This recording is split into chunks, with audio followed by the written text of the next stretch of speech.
Hello praise the lord. ఈరోజు పరిశుద్ధాత్మ స్వరం, టుడే హోలీ స్పిరిట్ వాయిస్.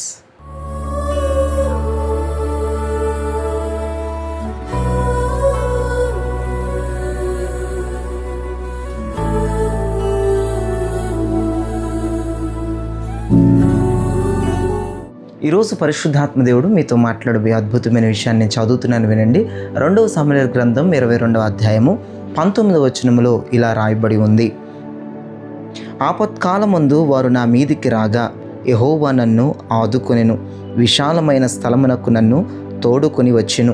వినారా ప్రియ దైవజనమా, దేవుని వాక్యం ఏమని సెలవిస్తుందంటే, ఆపత్కాలమందు వారు నా మీదికి రాగా యెహోవా నన్ను ఆదుకొనెను. ఎంత మంచి మాట! ఒకసారి మీరు జ్ఞాపకం చేయండి.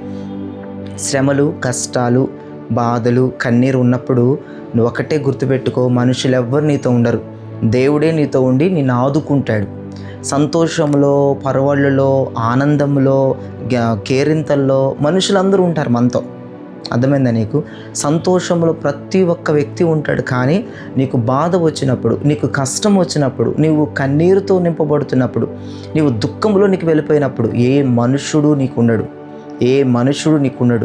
ఆ టైంలో దేవుడే నీకు దిక్కవుతాడు. వినండి, యేసు ప్రభువారు ఒక్క సంతోషంలోనే కాదండి మనతో ఉండేది. మన బాధలో, మన దుఃఖములో, మన నిట్టూర్పులో, మన కన్నీట్లో ఉంటాడు. ఇక్కడ వాక్యం అదే సెలవిస్తుంది. ఆపత్కాలమందు యెహోవా నన్ను ఆదుకొనెను. నాకు కష్టం వచ్చినప్పుడు, నాకు కన్నీరు వచ్చినప్పుడు, నేను భయంకరమైన వేదనలో ఉన్నప్పుడు, భయంకరమైన సమస్యలు ఉన్నప్పుడు యెహోవా నన్ను ఆదుకొనెను.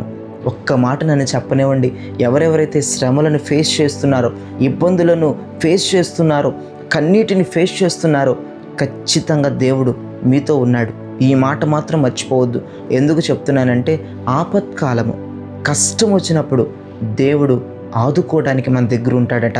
మనుషులు ఎవ్వరు లేరని బాధపడొద్దు, మనుషులు ఎవ్వరు లేరని బేజారిపోవద్దు. ప్రభు నీతో ఉన్నాడు. ఆమెన్, హల్లెలూయా. ఆమెన్ అంటున్నావా? ప్రభు నీతో ఉన్నాడు. ప్రతి సమస్యలో నీకు జయమిస్తాడు, ప్రతి కన్నీటిలో జయమిస్తాడు, ప్రతి ఇబ్బందులో జయమిస్తాడు, ప్రతి బలహీనతలో ప్రభు నీకు జయమిస్తాడు. ఆయన నీతో ఉన్నాడు, ఆయన నీకు తోడుగా ఉన్నాడని దేవుని వాక్యం సెలవిస్తుంది. ప్రియ దైవజనమా, ఎవ్వరూ అధైర్యపడొద్దు. ఈ టైంలో మరీ ముఖ్యంగా దేవుడు నీతో ఉన్నాడు. ఈ టైంలో మరీ ముఖ్యంగా దేవునితో ఉన్నాడు. జ్ఞాపకం చేసుకోండి. యేసు వైపు చూసి నడుస్తూ ఉండండి. ఆయన వైపు చూసి నడుస్తూ ఉన్నప్పుడు ఏ శ్రమ మనల్ని ఏమీ చేయలేదు కదండి. పేతురు దోణి దిగి ఆ ఎగసి పడుతున్న సముద్రపు అలల మీద త్రొక్కుతూ ప్రభువును చూస్తూ నడుస్తున్నాడు. ప్రభువును చూస్తూ నడిచాడు పేతురు. దేవునికి స్తోత్రం కలిగిన గాక. నువ్వు ప్రభువును చూస్తూ నడువు, నీకు శ్రమలు పెద్దగా అనిపించవు. ప్రభువును చూస్తూ నువ్వు నడువు, ఆ శ్రమలన్నీ నీ కాళ్ళ క్రింద త్రొక్కబడతా ఉంటాయి. ప్రభువును నువ్వు చూడనప్పుడు ఖచ్చితంగా శ్రమలను ముంచేయడానికి ప్రయత్నం చేస్తాయి. పేతురు కూడా అదే చేశాడు కదా. ప్రభువును చూడకుండా 3 అడుగులు వేసి ప్రభువును చూడకుండా మునిగిపోవటం జరిగింది. వెంటనే రక్షించయానంగానే దేవుని హస్తం ఆ పేతురు వద్దకు వెళ్ళింది. ఆయన సముద్రంలోంచి పేతుని పైకి లేవనెత్తాడు. ప్రతిదండి, మనుషులు సంతోషంలోనే మనతో ఉంటారు, కానీ దేవుడు సుఖ దుఃఖాలలో మనతో ఉంటాడు. బాధ ఎక్కడుంటుందో ఆయన అక్కడ ఉంటాడు. కన్నీరు ఎక్కడుంటుందో ఆయన అక్కడ ఉంటాడు. అశాంతి ఎక్కడుంటుందో ఆయన అక్కడ ఉంటాడు. అసమాధానం ఎక్కడుంటుందో ఆయన ఖచ్చితంగా ఆయన అక్కడ ఉంటాడండి. ఎందుకంటే మనల్ని బలపరచడానికండి, మనం లేవనెత్తడానికండి. మన కష్టాల్లో ప్రభు మనతో ఉన్నాడు. నీకు జయము, నీకు విడుదల రాబోతుంది. God bless. నేను ప్రార్థన చేస్తున్నాను, ప్రార్థనలో ఏకీభవించండి. పరిశుద్ధుడా, ప్రేమ కలిగిన తండ్రి, మీకు స్తోత్రాలయ్యా. ఆపత్కాలంలో యెహోవా నిన్ను ఆదుకొనున్న వాగ్దానాన్ని ఈ ఉదయం మీరు మాకు ఇచ్చారయ్యా. మా కష్టాల్లో, మా బాధల్లో, మా శ్రమల్లో ప్రభా, మీరు మాకు తోడుగా ఉన్నందుకు మిమ్మల్ని స్తుతిస్తున్నాను, ఘనపరుస్తున్నాను, మహింపరుస్తున్నాను తండ్రి. మీరు మాతో ఉన్నానని వాగ్దానం చేస్తున్నారయ్యా.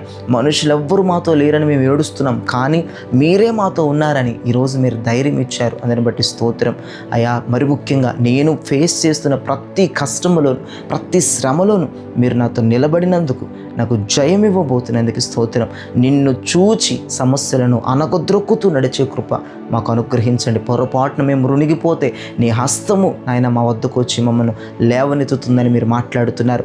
ఈ ఉదయం మీ వాక్కుకై నిన్ను స్తుతిస్తున్నాం అయ్యా. నా తండ్రి, ఈ దినచర్య నీ ప్రజల కుటుంబంలో ఆశీర్వాదకరంగా, దీవెనకరంగా, శుభకరంగా ప్రభు చేసి మీరు నడిపించి అద్భుతమైన మేలు చేయమని, నీ ప్రజలపైన నీ ఆత్మను అయా ప్రభ అయా నా తండ్రి నిత్యము నిలిచి ఉండునట్లుగా సహాయం చేయమని యేసు పరిశుద్ధ దివ్య సుందర ప్రభావం కలిగిన నామములో అడిగి వేడుకుంటున్నాం తండ్రి.